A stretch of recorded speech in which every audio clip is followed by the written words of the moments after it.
we've been working on some really cool stuff at the Gnar Company. I'm so excited about it, but the problem is I can't show you any of it because all of the output that we produce is owned by our clients. And a lot of these really cool innovations that I want to show you are the behind the scenes work that need a product to be able to um, display how cool they are and how they work. So I did the next best thing and went to the most trusted person to help solve this problem, my mom. And she's always been entrepreneurial. She's always got something going on. And so I asked her, hey, do you have a product or something that you're thinking about that you'd like to build? And I'll build it for you as long as we can build together in public and I can show off all this cool stuff. And she says, awesome. I've got this wooden puzzle library idea.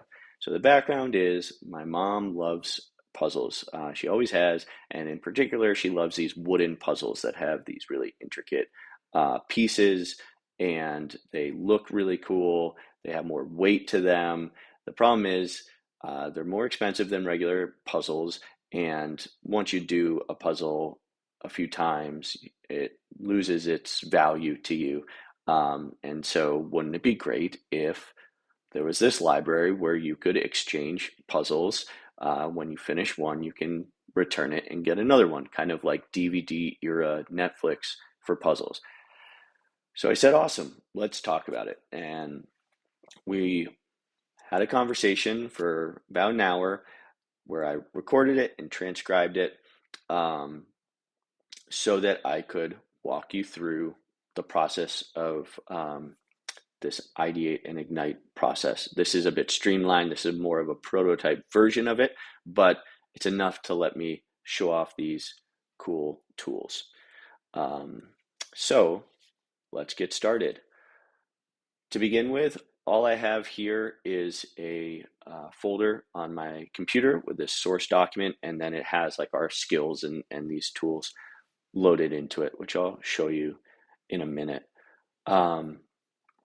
And then I also have my um, text editor open here with the same workspace, the same directory open. So you can see I've got this empty source directory in both places. And all I've got to do here is bring over the source documents that I want to start with. Usually these would be things like user interviews and competitor analysis opportunities and lots of different source documents, designs, all the above, brand work. But in this case, I'm going to bring over the transcript I had from the call with my mom, along with this competitor analysis document that I generated just by throwing the transcript into Gemini Deep Research and producing this research document. And you can see here, this is the same thing.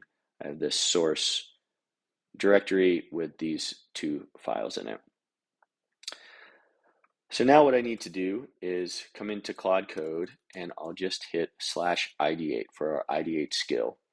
You can see here we have a lot of ideate related skills. So architecture, requirements, competitors, opportunity, milestones, et cetera, et cetera, et cetera. They all bubble up to this ideate skill, which is this top level orchestrator that's going to run the full phase of sub agents and sub orchestrators to kind of bundle all of our product knowledge and expertise that we've done over a decade of running these sorts of ideate and discovery engagements where we can figure out exactly what we're building, exactly what the opportunity is, and we've kind of skillified all of that.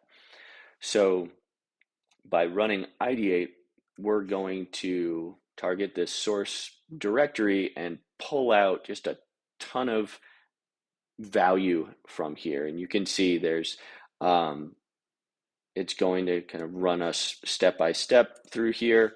And it will allow us to run this in two flavors, either totally headless or a more interactive way in which we can have more control over the outputs and provide more feedback along the way and steer the ship a little bit more, which is what we like to do.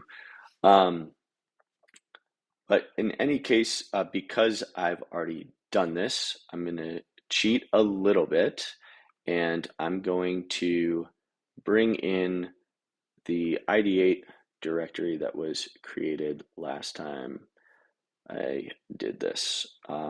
So probably be easier if I just bring this ID8 folder right in here. And you can see these are the documents that get automatically created during the ID8 agentic workflow. But we have a variety of different documents that I brought into a Google Doc here, just to be able to show you a little bit easier what these actually look like. This is the competitor analysis that I provided as a source from the transcript, and then one of the documents that gets created is the strategic opportunity assessment, where we look at what we're building and the competitor landscape and look for the opportunities there. We have this prioritized feature requirements document that follows a Moscow framework, which identifies the features that we must have, we should have, we could have, and we won't have. And then all of these documents get synthesized into this product requirements document, or PRD, where it contains a lot of high level and low level information about what we're building and why. So all of that, again, comes in, gets generated and placed in this ID8 directory for us. So from here, again, I like to bring in some like design artifacts. Like we can't just build this based off of requirements, and we typically have a design phase to this, working with the designer. I fast forwarded that a little bit in just throwing these documents into a tool called Stitch and asking it to come up with designs for our site. And so I'm going to bring in a couple source documents here. I'm going to open up source and bring in this screen image. And another thing you can do with Stitch is you can extract an image as code, as HTML. So I'm going to do that just to give you an idea of what this looks like.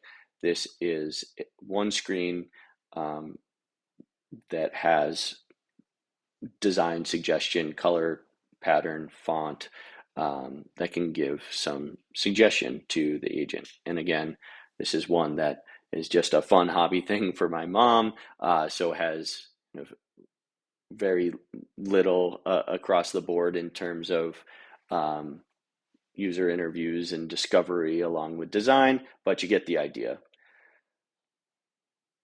From here, we have, I'm just going to stop this ID8 process and move into the next skill that is called Ignite.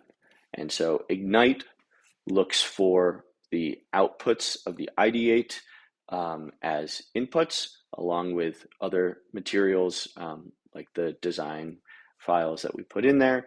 And it is, again, a top-level orchestrator that is going to coordinate the planning of the execution. So we now know the requirements and exactly what we're building here, and we need to figure out our plan of attack and how we're actually going to build that. And that's what this skill is going to do. And then we're going to actually just go through and do the implementation. So again, it's just hitting this Ignite, and it's going to go through and build all of that with this human in the loop process that allows us to participate and steer the ship, but we are not actually going to be coding anything. Anyway, all of that brings us to the point of actually having a wooden puzzle library. So this is the output of that work. This was done, in a day and a half, let's say. Probably less than the 48 hours that I said at the beginning, but in any case, very quickly, we're able to produce pretty high quality, high-end looking site that's not just a prototype in this case. What's really cool here is this is a fully functional application. It is connected to Stripe for billing. It has a real database backing it, and we can come in, make user accounts, or just sign in, but I can give you a little peek at what it actually looks like when you log in. You can see the catalog of puzzles that are available to rent. And obviously this is stubbed data, but it's real coming from a database, but no photos yet. You kind of get the idea. You can see this catalog. You can say, hey, I would like this, and add it to your queue. You can view your queues. You can see what puzzle you currently have in your possession. You can move these puzzles in your queue so you get the one you're excited about the most next. You can see your past rentals, all that good stuff. It also has a operational admin interface. So if I'm to log in as an admin here, I can give you a sense of what this one might look like. You come into admin and you've got this wooden puzzle library admin dashboard where you can get a sense of what's going on with your inventory, where things are, what actions you need to take. It has a quality control queue, so you can see, okay, I just received this Tuscan Vineyard puzzle, and it was rented by David, and I now need to receive it and make sure it's up to our quality standards. You can come in here, make sure it passes your 10-point inspection, and put it back in your inventory. You can see who needs puzzles. You can make sure they get the next puzzle they want if they have a queue. In this case, we can say you want Lighthouse Cove, and we'll give you that rental. That queues it up to then be shipped, and you get the idea. It's all the operational side of the business. So all that essentially from an hour conversation and a few hours behind the keyboard, mostly just steering an agentic process. So hit me up if you have any questions or if this is interesting to you. If you want to learn more, I'm happy to go more in the details. This is super high level, but hope you enjoyed the video and learn about this process. And big thanks to my mom for letting us give this a spin.